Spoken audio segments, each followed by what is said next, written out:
Scott Pilgrim. Probablement une des licences de la pop culture la plus connue de tous les temps. Une majorité de personnes dans le monde ont déjà entendu parler de cet univers adapté sur différents supports. Tout le monde a déjà entendu parler de Scott Pilgrim. Tout le monde a sûrement déjà joué au jeu développé par Ubisoft. Et aussi, tout le monde a sûrement vu le film en live action. Et je pourrais même classer la série animée Netflix dans le lot. Mais en réalité, la question que l'on se pose véritablement, d'où vient réellement Scott Pilgrim ? Scott Pilgrim de base est une série de 6 comic books écrits par l'auteur de BD canadien Brian Lee O'Malley, qui est d'ailleurs aussi connu pour sa série de BD Snow Girl. L'intrigue des 6 comics nous raconte donc l'histoire de Scott Pilgrim, un jeune de 23 ans vivant à Toronto au Canada, jouant dans un groupe de rock qui peine à se faire connaître, sort avec une jeune lycéenne de 17 ans mais n'est pas encore sûr de s'engager dans une relation amoureuse, n'a absolument aucun diplôme, n'a aucune expérience professionnelle et profite également de l'hospitalité de son collègue gay, Wallace Wells. Enfin bref, si je devrais un peu résumer la vie de Scott Pilgrim, je dirais que ce serait ça. Mais c'est de la merde! Il aurait pu continuer à vivre sa petite vie indépendante et insouciante. Seulement voilà, sa vie risque de prendre un tournant le jour où il tombe sur ça.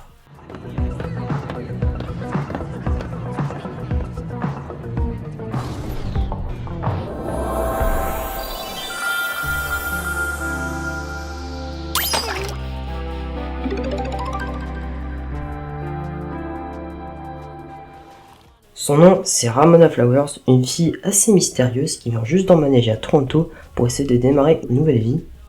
Et enfin bref, je vous passe un peu les détails, mais ils sortent un soir ensemble et finissent même par s'embrasser. Et on sent que vraiment dans l'histoire, Scott a véritablement des sentiments pour Ramona quoi. Seulement voilà le souci, c'est que si Scott veut sortir avec Ramona, il va devoir affronter et vaincre ses 7 ex maléfiques. Donc dans le lot on a Matthew Patel, Lucas Lee, Todd Ingram, Roxy Richer, les jumeaux Kata Yanagi et enfin Gideon Grave. Donc voilà un petit peu le synopsis des comics. Pour le reste, je ne vous en dis pas plus, je vais vous laisser découvrir vous-même la suite vous-même en lisant vous-même les comics. Mais bon, disons qu'en fait, le succès des comics a tellement été grandiose qu'on a eu droit à une adaptation en 2010 au cinéma intitulée Scott Pilgrim vs. The World, un film qui est d'ailleurs réalisé par Edgar Wright. Et je pourrais très bien aussi parler de la série animée diffusée sur Netflix en 2023 intitulée Scott Pilgrim prend son envol, et ça va être principalement ça que nous allons aborder dans cette vidéo. Alors les amis, installez-vous confortablement, sortez du popcorn, et aujourd'hui je vous propose une petite review sur les 2 adaptations cinématographiques de l'univers Scott Pilgrim. Vous êtes prêts? Alors, c'est parti! Okay, let's start with Launchpad McQuack. That's not the actual title of the song.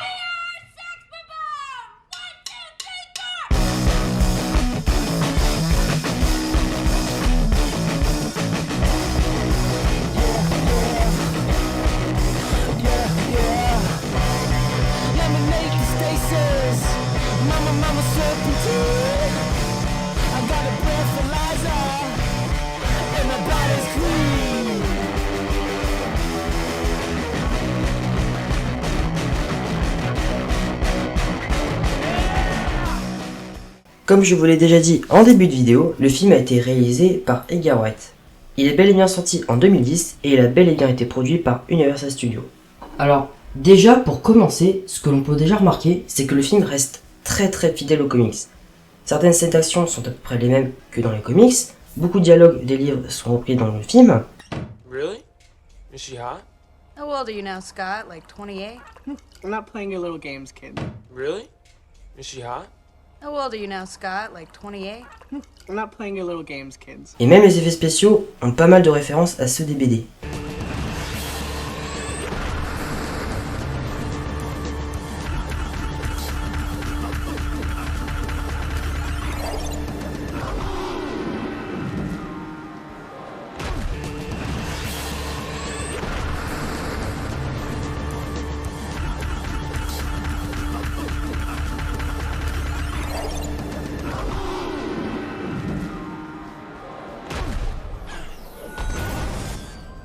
Mais surtout, ce qui rend ce film très bluffant, c'est son côté à retranscrire très bien l'univers des comics et des jeux vidéo. Scott Pilgrim was dating a high schooler.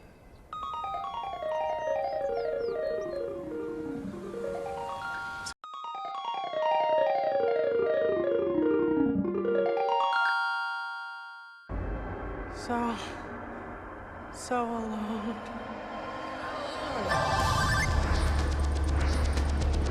Right.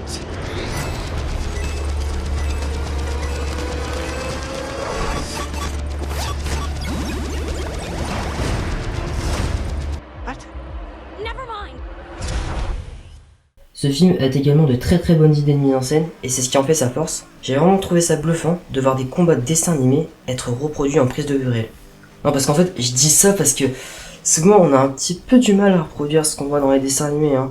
Ah non, parce que je vous jure, hein, il y en a qui ont vraiment essayé ce genre de choses, et croyez-moi, c'était pas beau à voir.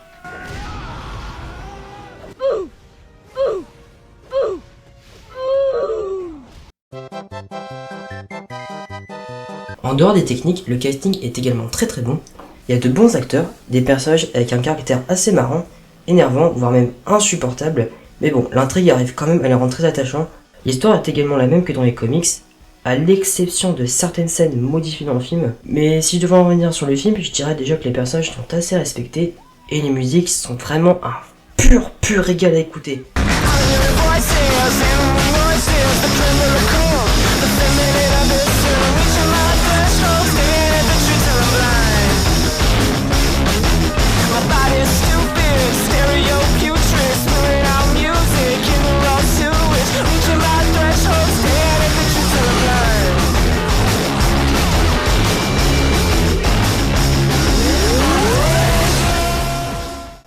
Bref, on a quasiment tout ce qu'il nous faut pour que les comics soient très respectés à la perfection, et on pourrait s'attendre à ce que le film soit une excellente adaptation des comics et que tout soit réussi.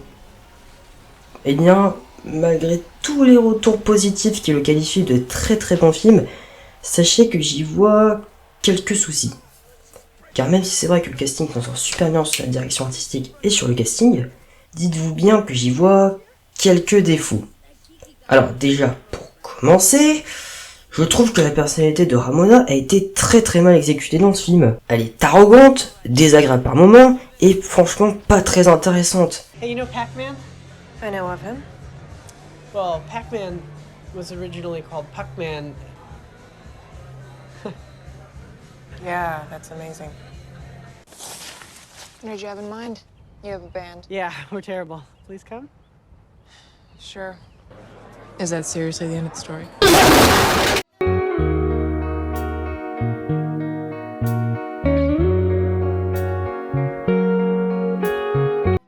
Dans les comics, si Ramona est aussi attachante, c'est tout simplement grâce à son caractère. Alors certes, je suis d'accord.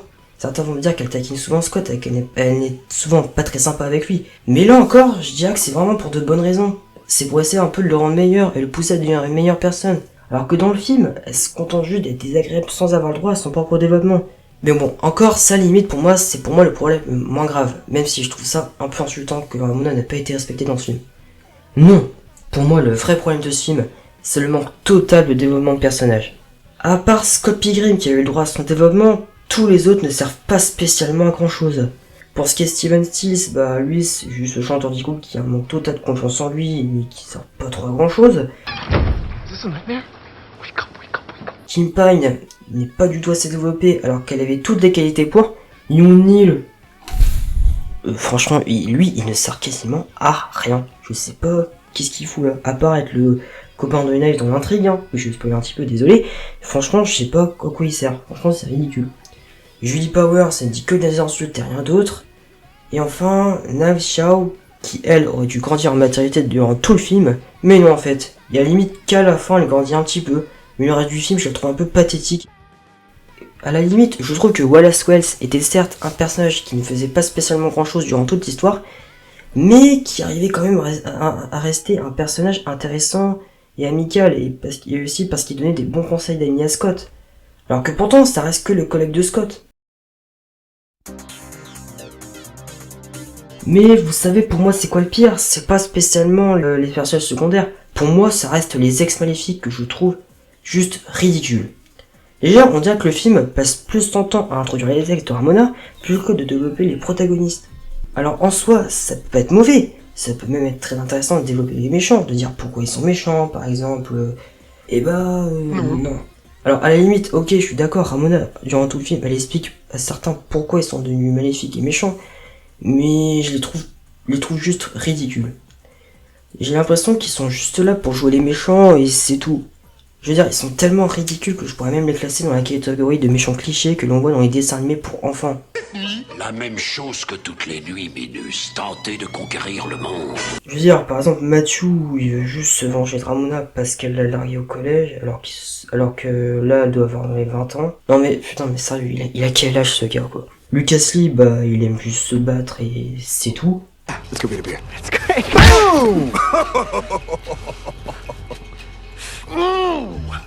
Todd Ingram, alors vraiment Todd Ingram, je sais pas c'est quoi son problème, et ce gars a littéralement tout ce qu'il faut pour être heureux, une vie de rockstar, plein d'argent, une copine. Et je ne comprends pas pourquoi, mais vraiment pourquoi, en histoire, il vient chercher des embrouilles avec Scott. Je trouve ça juste honteux et c'est vraiment une perte de temps pour lui. Roxy Richer, elle se contente juste de suivre les règles de la ligue et c'est à peu près tout. Et enfin, les jumeaux, bah, on les entend même pas parler une seule fois. Vraiment, ils ne parlent pas du tout. You wanna fight me? For her? Le film nous montre également certaines scènes qui ne servent pas spécialement à grand chose. Je veux dire, il y a quand même plein de choses à raconter sur le personnage et sur l'intrigue, mais non, il a fallu que le réalisateur nous mette des scènes pas spécialement très utiles. Le film va également beaucoup trop vite sur le rythme des scènes. Surtout qu'en plus, le film dure quand même 1h55, et qu'il y a beaucoup de choses à raconter. Is Scott here? You know what? He just left. Really? Yeah. Sorry. Et enfin, s'il y a bien quelque chose que je n'ai pas du tout supporté, c'est le gars qui fait la voix off du film. Alors évidemment, quand je parle de la voix off, je parle bien évidemment de la voix française en fait, et non l'original. Open your eyes. Maybe you'll see.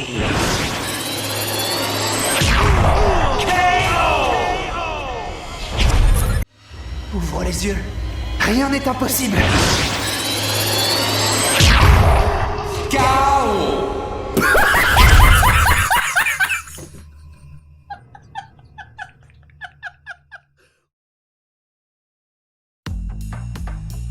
Enfin bref. Si je devrais conclure sur cette critique, je dirais plutôt que le film reste quand même assez réussi dans l'ensemble. Il y a de bonnes idées de mise en scène, de bons effets spéciaux et de très très bonne musique, et également de bons acteurs. Cependant, le film cherche plus à vouloir montrer des scènes de combat style jeux vidéo et BD et d'introduire les ex maléfiques de Ramona, que plutôt de développer son intrigue. Et ça, franchement, je trouve ça quand même assez dommage. Car certes, Scott Pilgrim, c'est un univers qui reprend les codes du jeu vidéo, mais c'est aussi un univers qui arrive à développer ses personnages et ses émotions. Ce film méritait plus que ça. Il méritait une intrigue et des personnages plus développés, il méritait plus de temps sur la durée, il méritait plus de développement sur la relation entre Scott et Ramona, il méritait que Ramona soit respectée, et franchement, vous savez, je pense que c'est peut-être un petit peu à cause de ça que le film n'a pas très bien marché à sa sortie au cinéma. Pour un budget de 60 millions, le film disons qu'il n'en a rapporté que 40 millions. Alors, je suis pas en train de dire que le film est pourri, je suis juste en train de dire que, objectivement, le film est plus destiné à sortir sur petit écran que sur grand écran. Selon moi, le film aurait pu avoir sa place dans la catégorie des films sur grand écran. Il aurait pu s'il avait eu plus de développement sur les personnages et l'histoire. Là, ça aurait été très intéressant. Mais on dirait qu'à cause de la production et du scénario, la mayonnaise ne prend pas sur le personnage et également l'intrigue.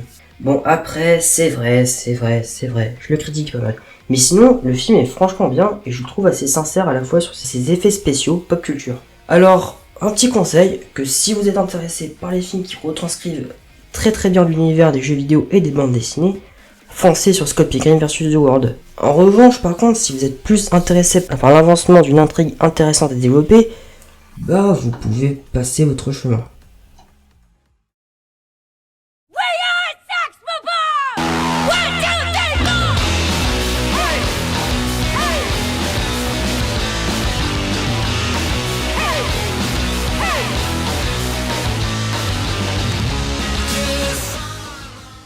En 2023, sur la plateforme Netflix, une nouvelle série d'animation intitulée Scott Pilgrim prend son envol, ou Scott Pilgrim Takes Off en anglais, voit son jour arriver sur la plateforme. Réalisé par l'auteur des BD et produit par Sansero, le studio d'animation japonais derrière les immenses films Ennyu et Radio Waves, la série se voit donc un nouvel âge d'or pour Scott Pilgrim.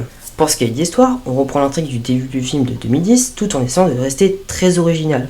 Alors évidemment, comme la série est sortie l'année dernière, j'essaierai de ne pas trop vous spoiler toute l'histoire, espérant que vous appréciez les critiques, car ça reste évidemment mon avis personnel et j'essaierai bien évidemment de traiter cette série de la même façon que le film d'Edgar Wright.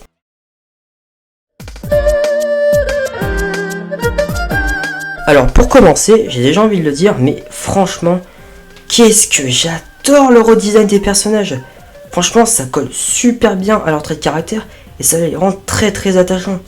Pour ce qui est du style graphique, la série s'offre quelques scènes de combat plutôt originales, les personnages sont plus développés, en particulier les ex, et l'histoire reste également très très intéressante. En plus, les scénaristes ont eu la brillante idée de changer de protagoniste, donc au lieu que ce soit Scott le personnage principal de la série se concentrera plus sur Ramona Flowers, qui elle va devoir partir à la recherche de Scott porté disparu. Les musiques sont également correctes et au rendez-vous et elles sont très bien composées, et même si c'est vrai que j'ai peut-être eu un peu plus d'affection pour celles du film de 2010, je veux dire qu'elles sont toujours aussi fun et plaisantes à écouter.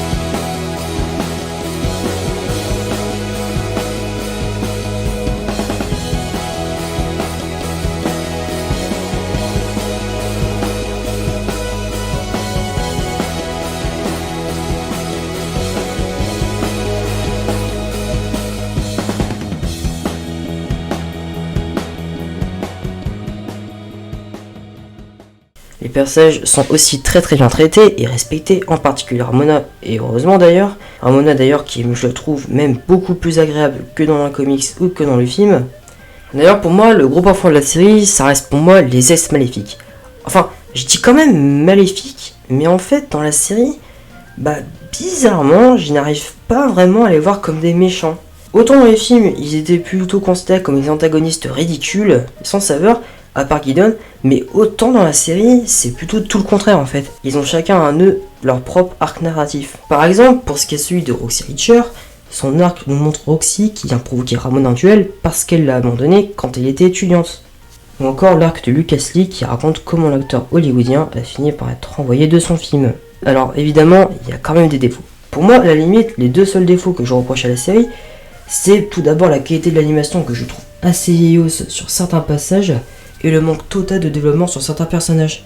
Alors je suis pas en train de dire, alors déjà premièrement je suis pas en train de dire que l'animation est mauvaise, je dis juste que l'animation a un petit peu du mal à passer sur la scène d'action, c'est tout. Je trouvais que ça passait un peu mieux sur les moments où les personnages discutaient entre eux. À part le combat final, moi perso je trouve que ça fait un petit peu brouillon. Pour ce qui est en revanche des autres personnages, disons que c'est assez compliqué. Déjà, je trouve que la série essaye un peu plus de se focaliser sur l'humour que sur les personnages, et ça je trouve ça dommage. Wallace Wells versus Eddie Adams. Fight. Who said that? Nobody? Parce que déjà, je trouve que certains personnages secondaires n'ont pas vraiment eu droit à leur propre développement. Alors certes, ils sont peut-être un peu plus utiles dans cette série que dans le film, et heureusement d'ailleurs. Mais il y en a plutôt une majorité qui ne servent pas spécialement à grand chose, comme par exemple Stephen Stills, Nav Chow, Julie Power, Envy Adams ou même encore les frères Kate et Nagy. À la limite, Wallace, Kim ou Young-Il, ok, pourquoi pas. Mais pour ce qui est des autres, c'est plutôt brouillon je trouve. Mais sinon, voilà, c'est tout ce que j'ai à dire sur la série. Vraiment, premier degré, franchement, allez voir cette série, je la trouve super cool, super plaisante à regarder. Les dessins sont super jolis et franchement, cela reste très plaisant à regarder.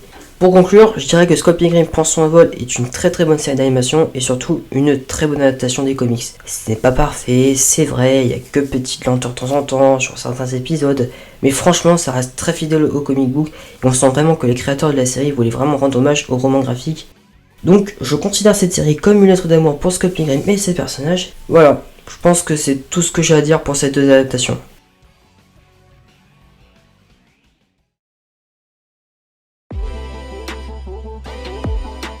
Oui, c'est vrai. J'ai été assez sévère sur la critique. En particulier sur le film d'Edgar Wright. Mais bon, qu'est-ce que vous voulez que je vous dise? Je pense que quand on respecte une licence qu'on aime tant, c'est que je pense qu'il ne faut pas forcément dire que du bien de cette licence. Une licence, c'est aussi l'analyser, dire ce qui va et ce qui ne va pas, ne pas être hypocrite et surtout, ne pas être de mauvaise foi. Et parfois, il faut aussi accepter que même une œuvre qu'on aime tant énormément peut avoir ses lots de défauts. Je sais que beaucoup d'entre vous auraient aimé que je parle du jeu vidéo développé par Ubisoft. Le problème, c'est qu'en fait, je viens à peine de commencer à donc le tester, donc je ne pourrais pas forcément inclure ce beat'em all dans le lot. Alors peut-être que j'en parlerai peut-être dans une prochaine vidéo sur ma chaîne, n'hésitez pas à me le faire savoir dans les commentaires. J'ai adoré vous parler des adaptations de Scott Pilgrim, j'ai trouvé ça super intéressant de les analyser une par une. J'espère que cette vidéo vous aura plu, et du coup, si je devrais conclure cette vidéo, je dirais tout simplement merci Netflix, merci Senseru, merci Abel Gongora, merci Edgar Wright, merci Universal Studios, merci Ubisoft, et enfin, merci à toi, très cher Brian Lee O'Malley, de nous avoir fait découvrir cet univers en BD. Sur ce, je vous laisse avec le remix de Mortal Kombat, portez-vous bien, ciao!